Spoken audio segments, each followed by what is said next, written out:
On a Saturday morning in the 1970s, a really big guy filled up the small screen with music and fun. Hey, hey, hey, it's Fat Albert, and I'm gonna sing a song for you. And Bill's gonna show you a thing or two.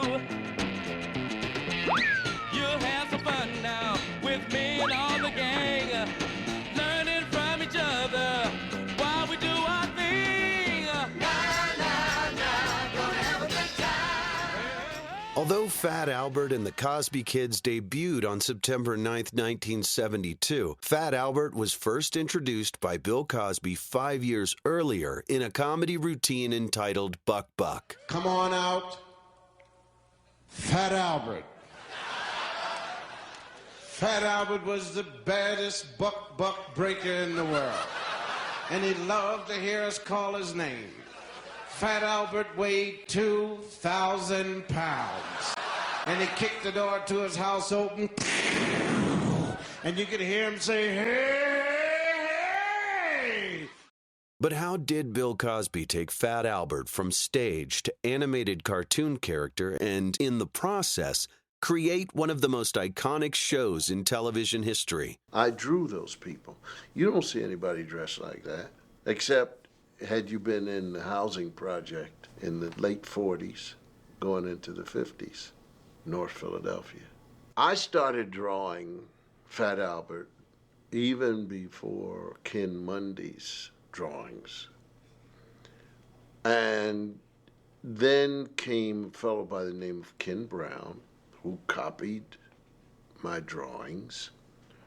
And then, of course, Filmation did whatever they do with the figures in the television series. And I'm not a studied artist. They just had to do with what I drew, and then whether or not I liked how they bent something, and I would come back and say, no, it's got to be like that. With a visual image clearly in his mind, the next step was to give each character a distinct voice. I just wanted people with the real voices to do the characters. I didn't want actors pretending, and so we were very, very fortunate in getting those things. And so, one by one, Fat Albert and the Cosby Kids came to life. My name's Bill. Russell, Bucky, Harold. Donald. Mobbish Malvin.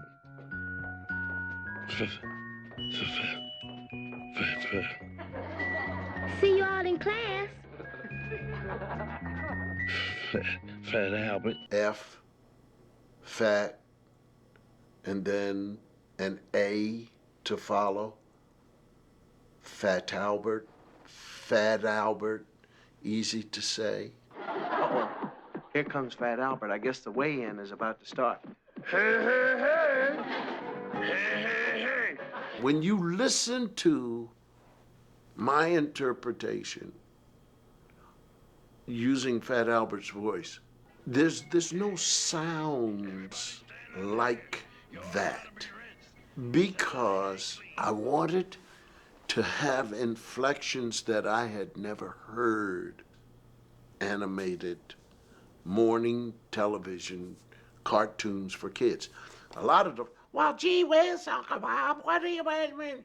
Well, how come you're in there for that, Brother Thornton? And I said, no. I want his voice to have those levels of sadness and the height of excitement. Big bargain day.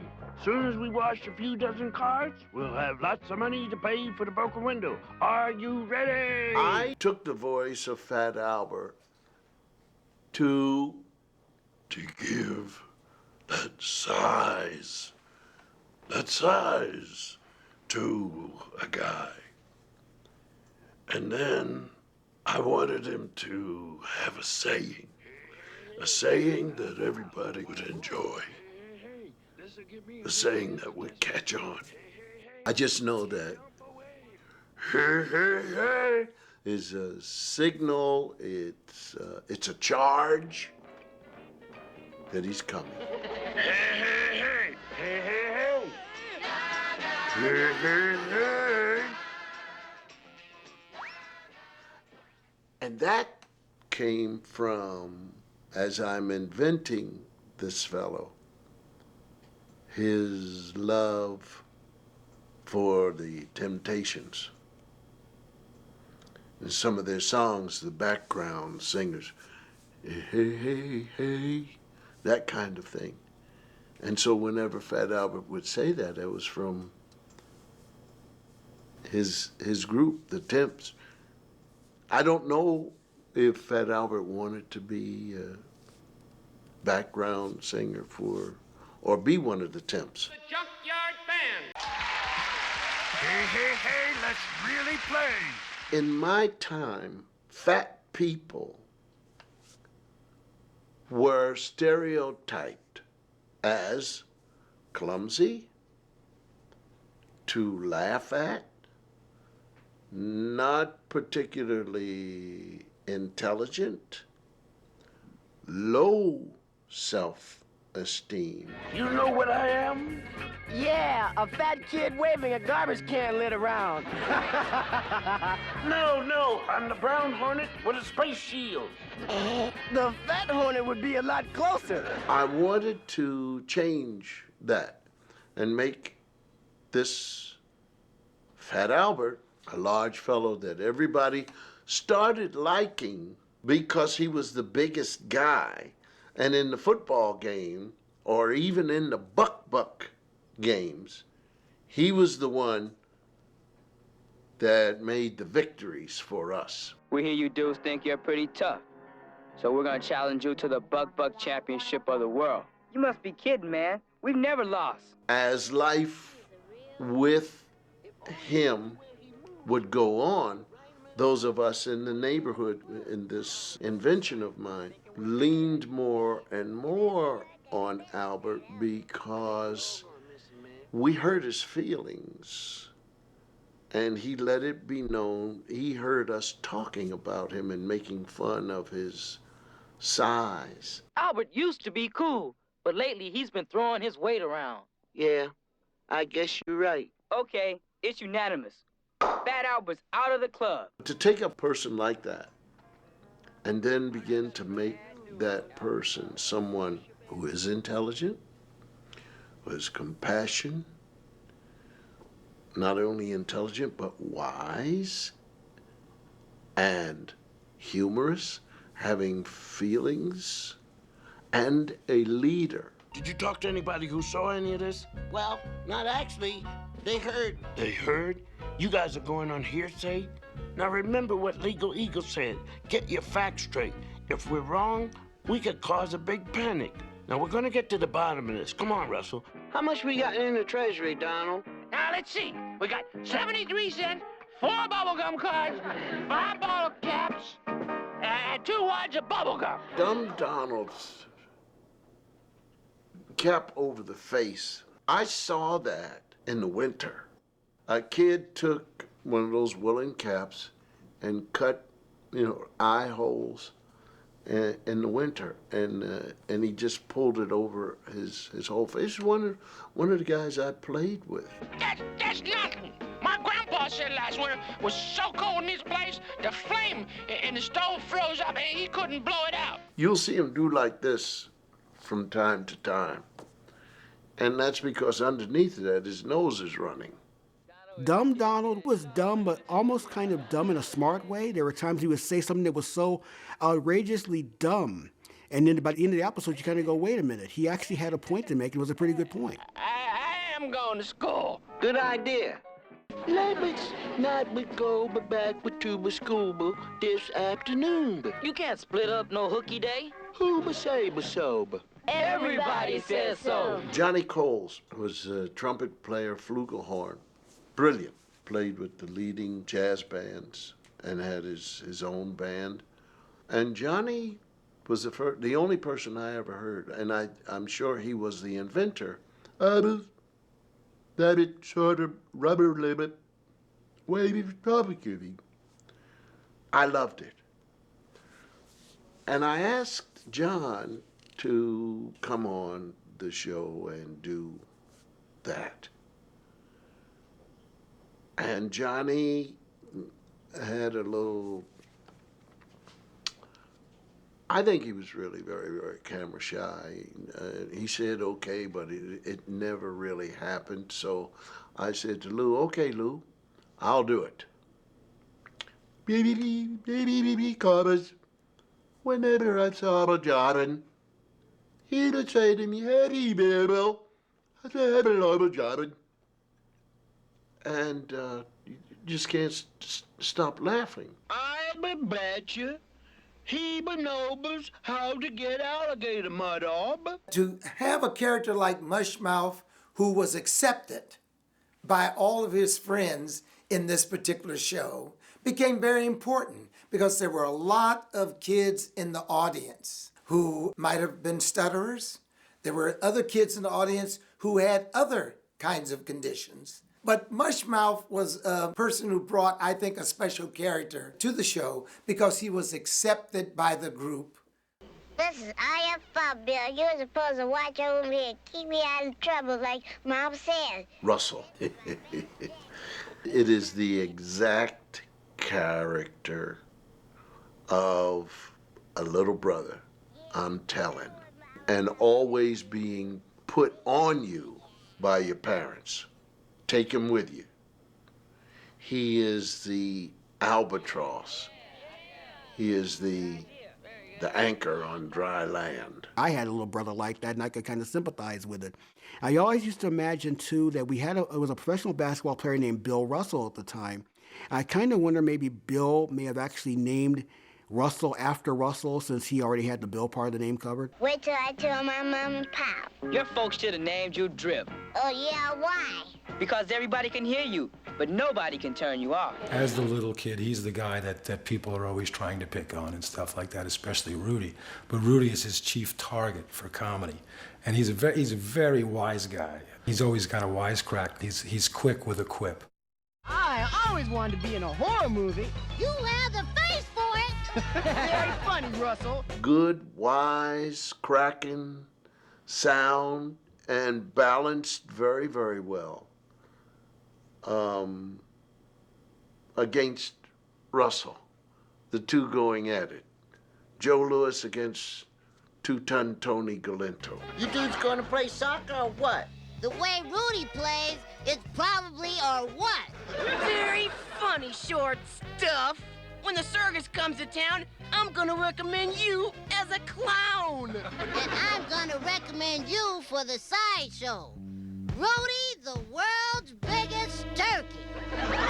Rudy was my favorite character to write for. In fact, he was really the writer's savior because he was so brash and so obnoxious and so cocky that he made really the perfect foil, not only for every scene, but for most of the stories. He was really the target for the lesson in many of the cases. Rudy was the guy who'd go out and do the things that kids shouldn't be doing. If he came up with an idea, it was a bad idea. And the gang would always have to help him get out of the trouble that he got in.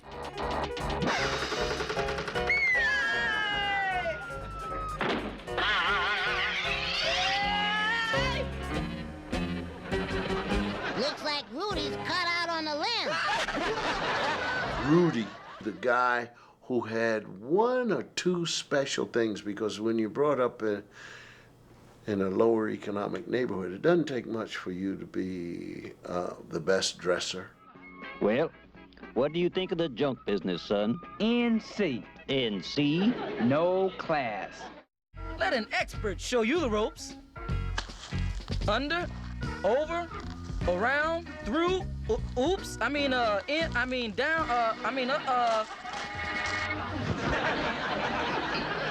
Weird Hal's always finding new ways to be weirder. Old Weird Harold, easy to say. Old Weird Harold.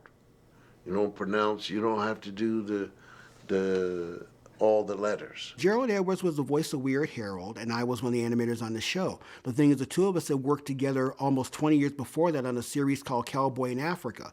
He was the lead kid, and I was his stunt kid. So to work on a show back when we were kids, like 20-something years back, and then work on a show 20 years later, a different place, was one of those things that would only fit a weird Harold type of thinking.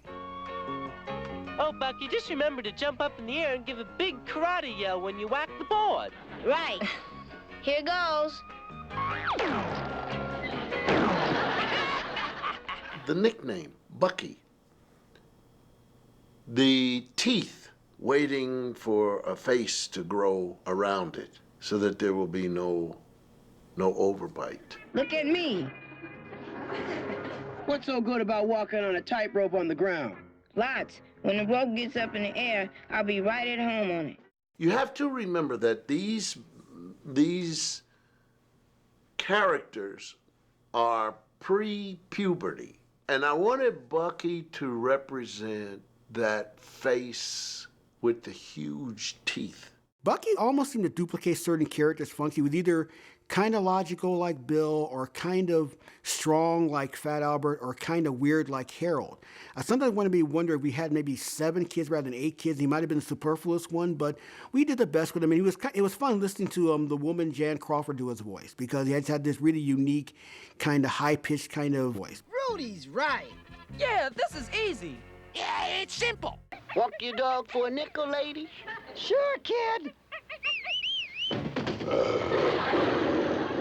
In order to do myself, I had to go way up here and fight whining and sounding like I'm whining. 4,006 to 4,006. Tie score, Albert. It was that group that worked, and they understood each other. And they didn't see themselves as a group of misfits. They just saw themselves as some kids who live in a neighborhood, and you wait for your friends. Let's go do something. Cowboys is out. Without a herd of cattle to rustle, it just ain't no fun. Hey, it's Fat Albert. No, it's not. It's a herd of stampeding cattle. Slap leather, boys.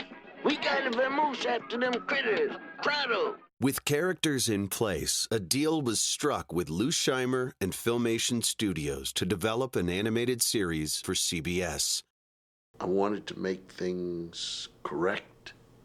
I wanted to make things the way I feel them. And I had no idea that I was connecting with other people.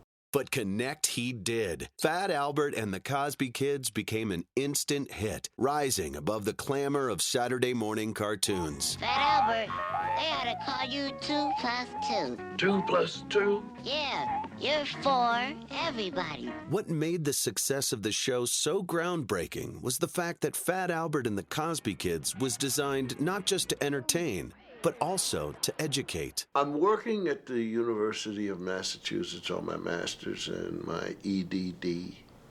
It has to do with the work I'm putting in while doing the electric company. And it was, in fact, about using the television to aid teachers and parents. So when the time comes to put Fat Albert up on the contract, CBS, ready, I said, I want an educator or a psychologist to look over these scripts so that they will be wonderful. Lou Scheimer and Bill Cosby came together with this idea. They decided that they wanted to do something, quote, different with it. And so they contacted UCLA, and it so happened that I was doing some research on children and social behavior and media. And Lou Scheimer came to see me to discuss this project. He said, well, we have this great idea, but we really want to do something that's different from a lot of the programs that you see on Saturday morning. They were trying very, very hard to genuinely involve a psychological slant to the show that was meant to instruct and move forward the viewer, and guide the viewer in some form of instruction that was for betterment.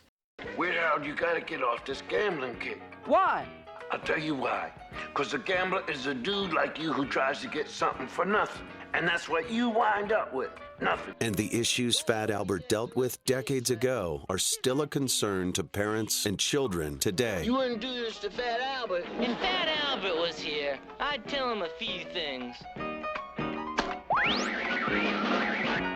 Hey, what you got to say? We dealt with some very heavy topics for Saturday morning programming. Issues of gangs, maybe they were not involved in them, but friends might have been involved in the gangs. They might have heard about gangs, or maybe they didn't know about it at all. The issue was that we thought that we would have tough topics, topics that caused the young people to reach for ideas and to try to understand things that may not be what they were engaged in at the present time. Fat Albert, what are you doing here? You've been smoking in here. Okay, so what? I can smoke anywhere I want. What's it to you? Hey, don't go away. See that? You could burn this whole school down. Okay, sister, hand over your money. I don't have any money. You want us to shake it out of you? Did you hear that? Come on. My foot grabbed his chest and fell over. That sounds like a heart attack. Bucky, Mushmouth, go call the paramedics, quick. This program broke the mold because from the very beginning it said, this is a program for children that will deal with life lessons. His name was Fernando, and he was killed last night trying to stop a gang war. We're very conscious about trying to do stories that espoused a morality tale. And we're very concerned about that. One particular show that I storyboarded, Gang Wars, it actually involved a character dying, and it involved a gun. And how do you be careful to not necessarily show a gun being used, although it's about a gun, because you didn't want to glorify a gun. Every program in the Fat Albert series was developed by either a group of historians, linguists, psychologists, psychiatrists, school principals, and others meeting together to identify what are the kinds of issues that early school-age children might face in the present and in the future. And so each show had goals and objectives just the way that you would plan for, a teacher would plan for a lesson plan. Well, I must compliment the class on the reports you've given on your father's jobs. Do you all think you learned something? Yeah, we sure did. You bet. Right on. Right on. Yeah. Sing that song, kids.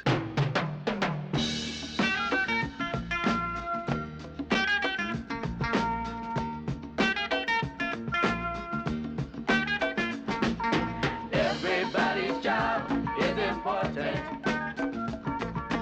Each and every one a necessity. Gordon received every script, and Gordon would, like an English professor doing your composition, he would read in the margin and also across, don't say this, don't do that, it's better that you may hurt someone's feelings.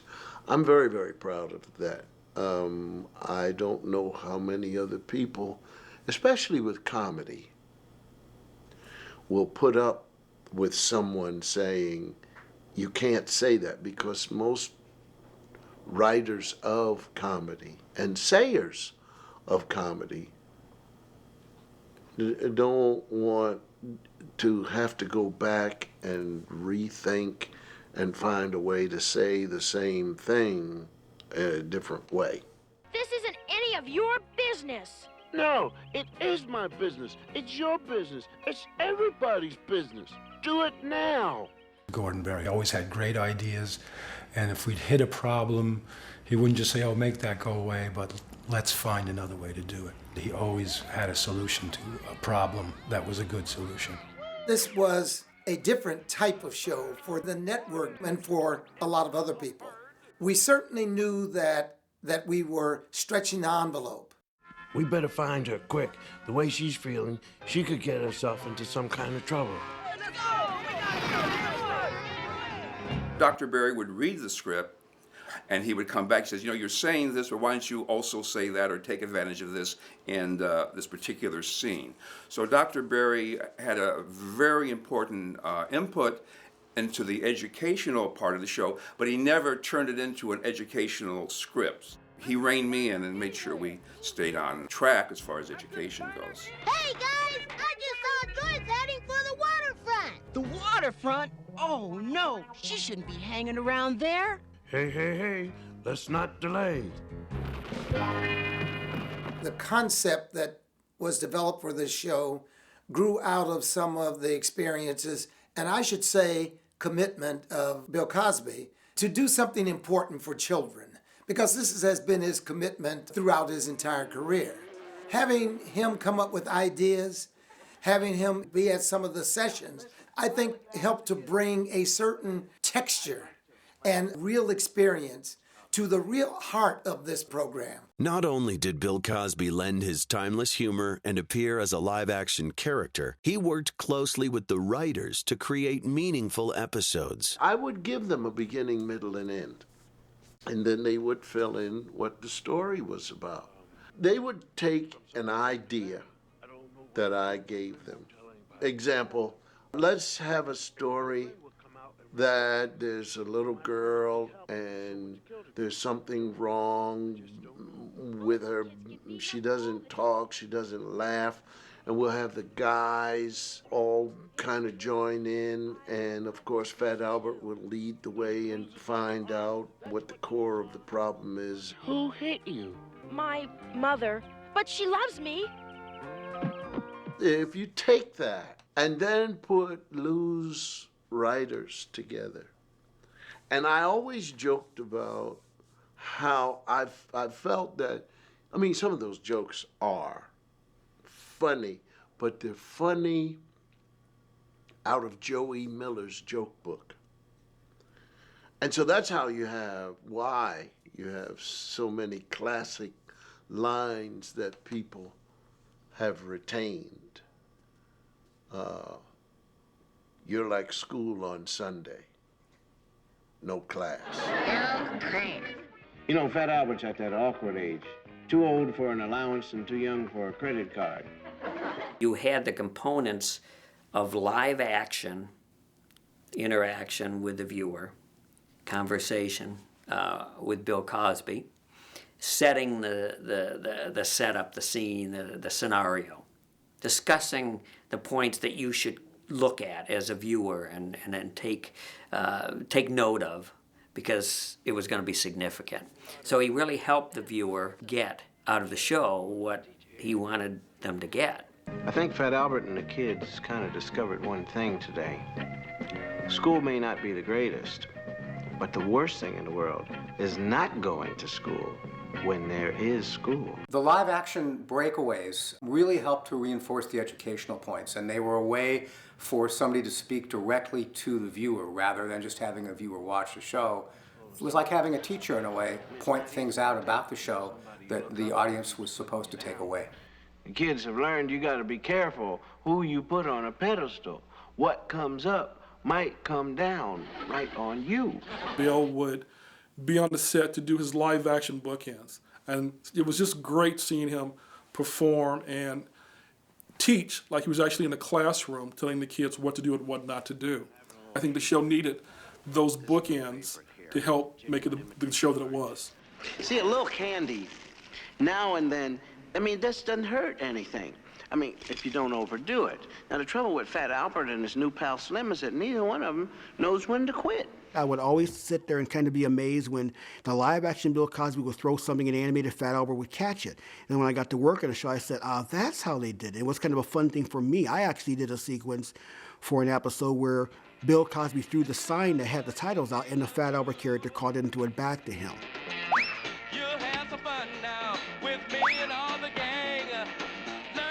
The mix of both the live-action Bill talking to the animated Bill and whatnot kind of set the show up and made it something the kids could kind of get an extra little surprise out of. But probably the best way to learn more about Paul Bunyan is to go to the library. The other thing about the breaks is it gave a chance for the audience to see Bill in person and for Bill to really make his presence felt in the show. And I think without those breaks, it wouldn't have felt so much like Bill Cosby's Fat Albert. And I think the breaks really helped cement Bill's connection in the eyes and minds of the audience. It was not my idea to use the bookend and in the middle live. I think that certainly prior to all of that, there were things like Alfred Hitchcock, and he would come out, good evening, and walking the boy. So to have Bill Cosby there and in the junkyard, and if you pay attention, you just might learn something.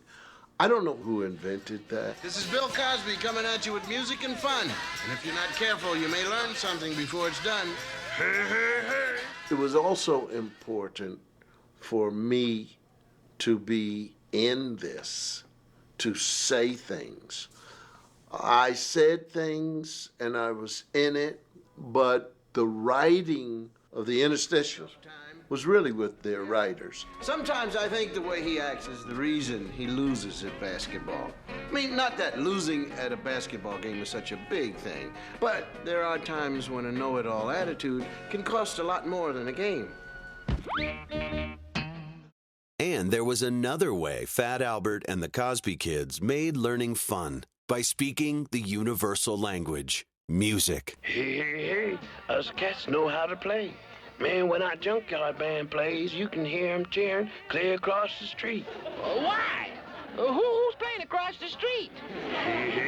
It was one of the first shows to actually use music as a teaching tool in terms of the whole of the show, but not at the expense of the humor, the expense of the story. We didn't want to make kids feel like we're just sitting there preaching to them and telling them a moral lesson. And the music was a very bouncy point of that. We kind of go slipping right by them. As Cosby said in the titles, we're here to have a little music and fun and hope you learn something before it's done. And we think we succeeded in that. Music, like humor, is another way to tag or to integrate the lessons that were not so much full of humor, but the music helped to focus the young people on what you were trying to get over. So it became a very important part, along with the humor, in trying to deliver the kind of social messages that the program was committed to.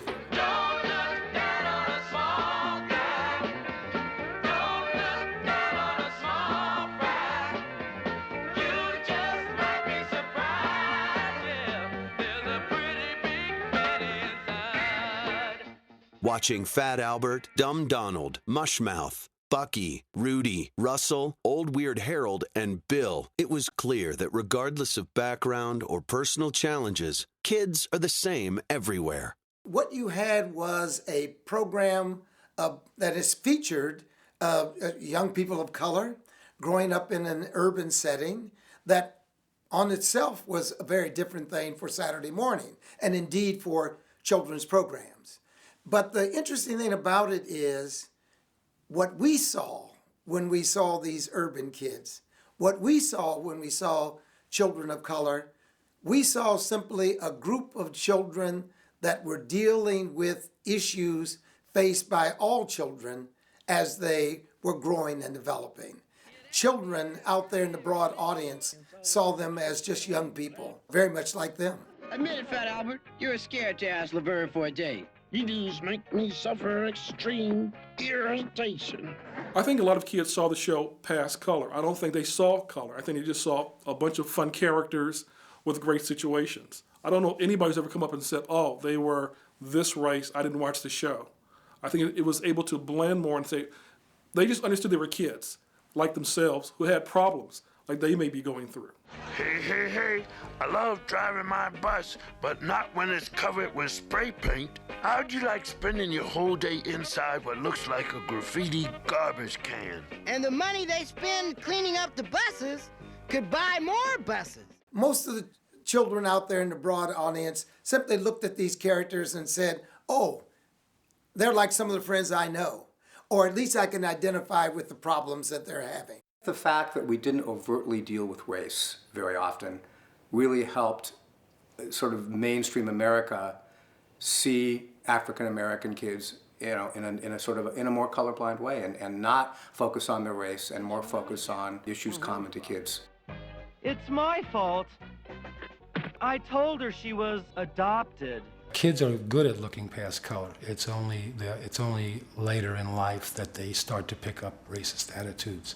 And we were about not having those attitudes and make the kids just kids. That was the most important point in the show, that they be seen as regular kids. And they were not black kids or white kids, they were kids. We're all part of the family. I was a poor inner city kid in South Central, and so I didn't look at it for that, really. I looked at it as my personal view as basically kids having fun, being able to make things happen. When they didn't have the money to make things happen, they would make their own instruments rather than go out and buy expensive ones that the kids down the street might have had. And you take that as a kid and you're thinking, I could do the same thing. I could take and find little, inexpensive ways to have the same type of fun that people had to spend money to pay for. And that's one thing that the show put out there, and we, as kids, understood it, I think, for the most part. That looks more like something you'd blow in than something you'd hit on. Hey, wait a minute. This might do it. Okay, now. Go, man, go. You just don't say, gee whiz, I saw Sidney Poitier, and you know what? I just love black people. I think it's impossible to say that. I just saw Haley Berry. I love black women. I don't think so. I saw Rudy on the Huxtables. I just love 4-year-old black children. Maybe. I think the show was exactly meant to address the issues that children have in everyday life, and it had nothing to do with being African American or Caucasian or whatever your ethnic background was. They were problems that everybody faces, especially in their youth and their teenage period. And that was the wonderful thing about the show, whether it was keeping up with your studies, whether it was teenage pregnancy, whether it was getting along with each other, whether it was any of the themes that were covered in the show, and it certainly eclipsed any kind of ethnic background. Why did you treat me so rudely before? I didn't mean to be so, pushy. He just felt that you might like him better if he acted like a macho dude. Right, Donald? Right? No girl wants that, Donald. Well, I just wanted to impress you, because I know I'm not really special. But, Donald, you are special. Fat Albert stands as one of Bill Cosby's most remarkable achievements, a compelling combination of humor, music, and education. I don't know if people watch a show and say afterwards, I think that I'm going to change my outlook on things. The answer is there. And with my work, it has always been there. That particular challenge has become my life's work. It all works out for us as long as we treasure the gift locked in our hearts. Love. One of the great stories for me is our son, Ennis. When he was about 6 years old, for the first time, I drove him out to Reseda Filmation, and I took him through, and there were women there with the white gloves doing the drawings on the cells, and he looked at that, and don't forget, he's 6 years old. And I said, okay, you sit here. And then I went into the studio and I read through doing all of my voices, Bill had Mubbish Mabbiff and Fat Albert. And when I came out of that door to walk, my son came running and hit me on the thigh like a linebacker. Dad, you're Fat Albert. Well, that was it, man. We were best buddies ever since.